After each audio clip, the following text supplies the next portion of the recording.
Salamlayıram hər kəsi. Mən Şəfəq Məmşova, riyaziyyat müəllimi. Bu videoda İMAŞ mühəndisidən çevrə dairə bilməsinə aid olan testlərdən 110 nömrəli testin izahını verəcəm. Deməli, testdə nə deyir? Deyir, o mərkəzin yarım çevrədə DAC və BAC bucaqları bərabərdir. Yəni, bu bucaqlar bərabərdir. AD 6-dır, CD 2 kök 5-dir. Yarım çevrənin radiusunu soruşur bizdən. R bərabər sual.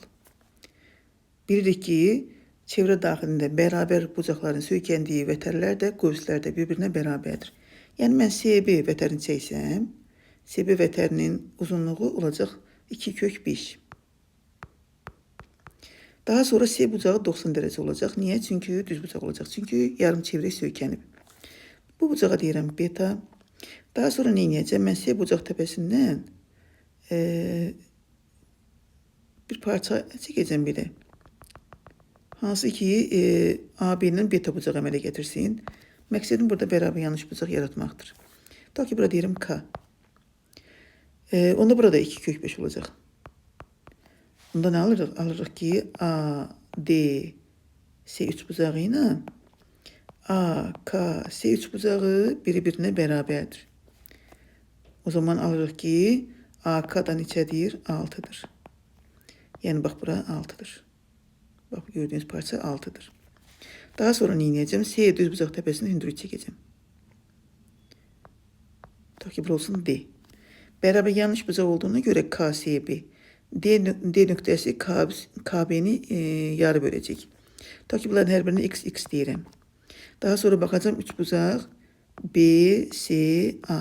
Düz bucaq 3 bucağına. BC katet olduğuna görə BC katetinin kvadratı, yəni 20 bərabərdir. BC-nin proyeksiyası, yəni x. Bax, bu x görürsünüz. Burasının hipotenuz. Hipotenuz da 6 üstə gəl 2x-dir. Mötərizəni vurub açıram. 2x kvadratı plus 6x minus 20.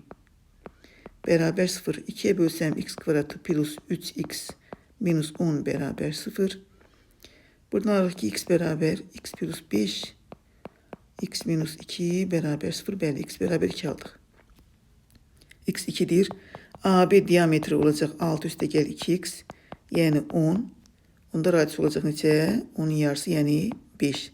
Deməli, çevrəmizin diametri 10'dur, radiusu isə 5'dir. Cavab E variantı. Sağ olun. Növbəti videolarda görüşərik. Amma bir şey vurğulayım ki, həndəsə məsələlərini bilirsiniz ki, bir neçə həll üsulları olur əksəriyyətində.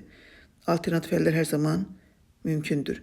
Daha qısa yollar, daha pratik yolların həll üsulunu bilirsinizsə, şərh bölməsində yazın, zəhmət olmasa, mən də baxacam, görəcəm. Təşəkkürlər öncədən hər birinizə, sağ olun.